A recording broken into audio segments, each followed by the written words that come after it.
Hi, I'm Old Norse Specialist Jackson Crawford.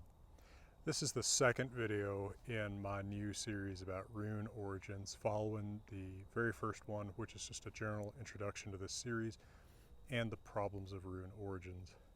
Keep in mind that through this whole series, what I want to emphasize is not that I have the answers, because I don't have all the answers. I don't think anybody has all the answers about rune origins. If this were easy, we would just agree about it, right? If there were an obvious way to derive all these letters from the Roman alphabet, or some Alpine alphabet, or some archaic version of the Greek alphabet, someone would have already pointed it out. There is something complicated going on where the runes owe something to one Mediterranean alphabet or more, and I don't think that in the course of this video series, or maybe even in my lifetime, I'm ever going to know what that is.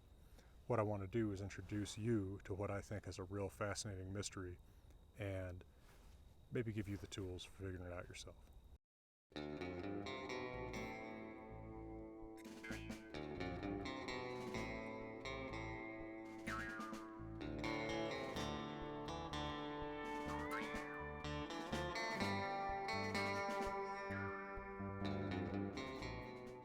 So what I want to look at in this installment are the letters that look something like our letter F.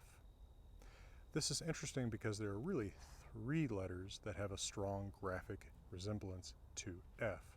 The letters with reconstructed Proto-Germanic names: Fehu, meaning wealth; Ansus, meaning God. This is the Proto-Germanic singular of the word that gives us the Old Norse plural Asir, for the family of gods that includes Odin and Thor. And then the W equivalent rune, which we reconstruct the Proto-Germanic name as being probably Wunyo.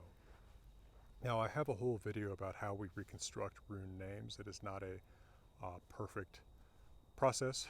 What we do is we look at the rune poems. There's the Old Norse versions too. There's an Old Norwegian and Old Icelandic, which don't always agree, and there's an Old English rune poem.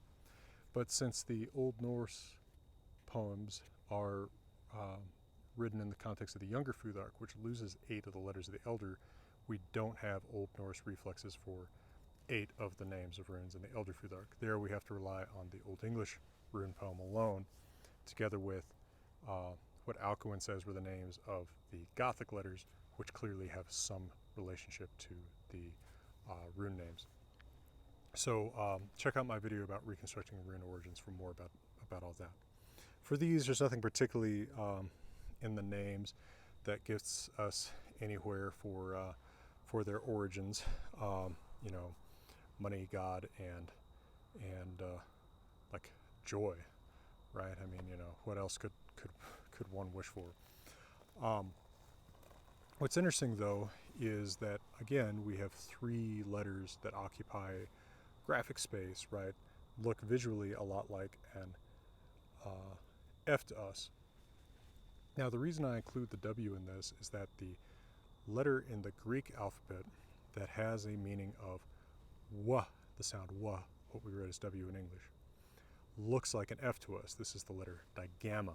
See my series about the history of the alphabet with Dr. Luke Gordon for a lot more information about archaic Greek alphabets and the letter digamma. We would expect, if this alphabet is being borrowed from a Greek or closely Greek adjacent source, that the letter that would represent the W sound would look the most like F, but I think that, although it's a kind of impressionistic argument, the two that look more like that F or digamma are actually the Fehu and the Ansus, not the Wunyo.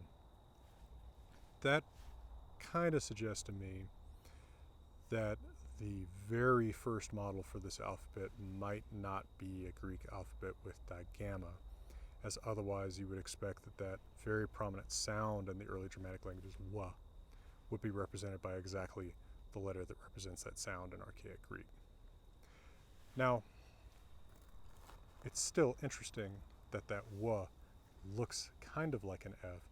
It's almost as if we already have letters where you have that vertical staff and then 2 cross shafts coming up or down, we need something to distinguish it, but we're still drawing it from a letter that looks like a digamma, an F. So instead we close those bars. Obviously, this isn't a very scientific argument, but there's not particularly scientific arguments about this stuff.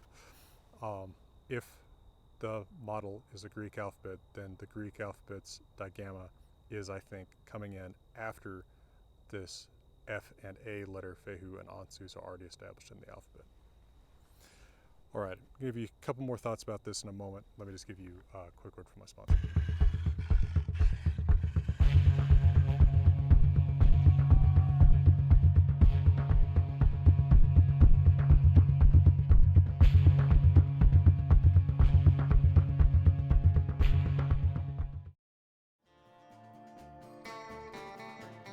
Now, the hardest part about studying the origins of particular runes is that you can make all these arguments about how this looks just like this letter from the Greek, Roman, or this particular Alpine alphabet if you just flip it or rotate it or, add 2 lines here or something like that.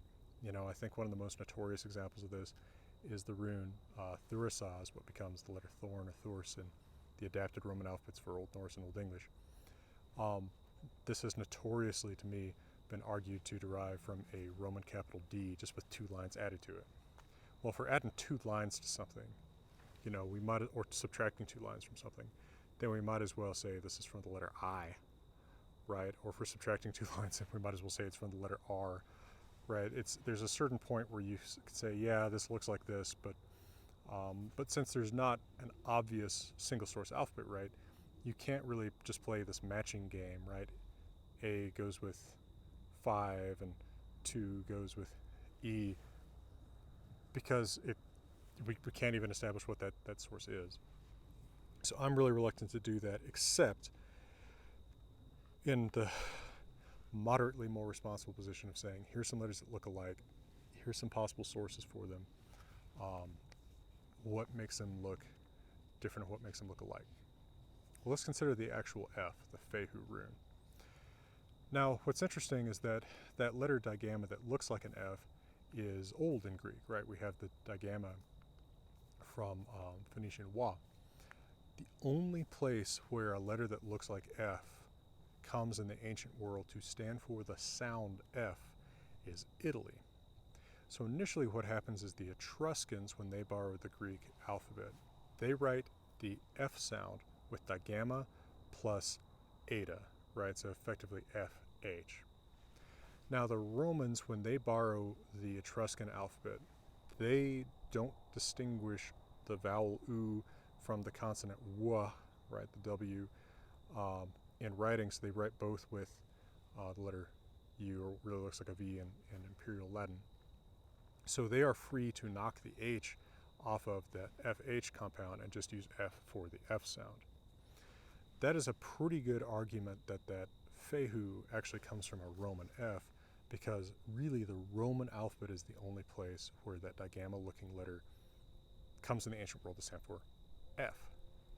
Now, it's not impossible that somewhere else that same process where you start with an Etruscan writing, the FH writing, and drop the H because it's unnecessary, it's not impossible that could happen somewhere else, but we don't know that it did, so it might be most responsible to speculate that that F is in fact somehow coming from the Roman alphabet. That's interesting because there's, I think, also a lot of other aspects that don't look like the Roman alphabet, and that includes this letter A, the vowel A, Ansus.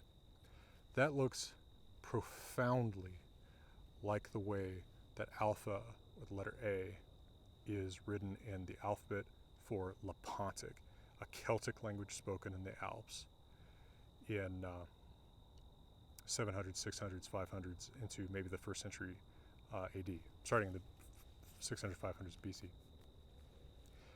What I wonder is if we're looking at 3 layers of contact with outside alphabets, where that A is borrowed from, say, Lepontic. I think that's actually a pretty reasonable source to start with. Celtic language in the Alps, easy contacts between Celtic and Germanic peoples. We know that's going on at about the right time, right? Late BC, 1st century BC, 1st century AD. let's say some form of the alphabet is borrowed from Lepontic, or a language, Celtic language in close contact with Lepontic. That A looks kind of like an F. Then when they come in contact with the Greek or Roman alphabet, hard to say which one next maybe, well, let's say Roman because the W is so different from digamma. They borrow the F. There's a seeming resistance to straight horizontal lines in runes, with one exception we'll get to a later video, maybe exception. So they just curve those two bars up instead of down like they are for Ansus. And then later someone is encountering a Greek or more closely Greek-derived alphabet that has that same F-looking letter, stands for W, and so they import that, but they close the two bars. Again, I regret how unscientific this sounds, but it's hard to be very scientific when we're dealing with so little evidence, and I just want to present to you how strange the very data itself is. We have three letters, each have a plausible origin in a similar looking letter in a Mediterranean alphabet, but three different alphabets. So, this is part of why it's so complicated, and if it were easy, someone would have found the answer already. Alright, there's our first look at F-looking letters, Fehu, Ansus, Wunyo. I'll be back with more, going through the Elder Futhark and trying to figure out where each of these letters might have come from. And I promise you, it's a mystery. Well, for now, beautiful Colorado, I wish you all the best.